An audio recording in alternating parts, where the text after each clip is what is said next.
In today's video, I'm going to teach you how to add watermarks or logos to your design.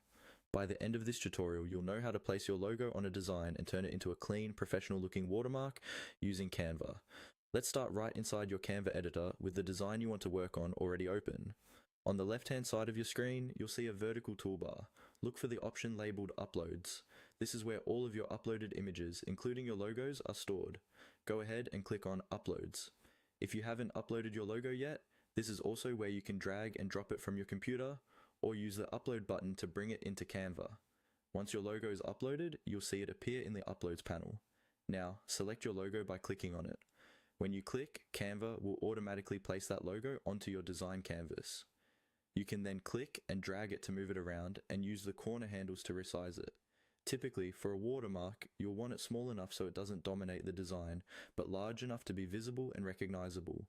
Position it where you'd like your watermark to appear, such as in a corner, along the bottom, or even centered if that suits your layout. With the logo selected on your design, we're now going to turn it into a watermark. Look toward the top of the screen where the editing options appear. You should see an option called Transparency. Click on Transparency to open the slider. This control determines how solid or see-through your logo appears on the design. Now, slowly reduce the transparency by dragging the slider to the left. As you lower the opacity, you'll notice your logo becoming lighter and more subtle.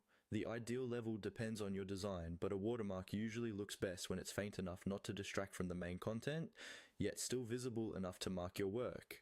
Take a moment to adjust it until you're happy with how it blends into the background. You can always click away and then reselect the logo if you want to fine-tune it further. Once you're satisfied with the placement and transparency, your logo now functions as a proper watermark. You're ready to download or share your design, confident that your branding is clearly and professionally displayed.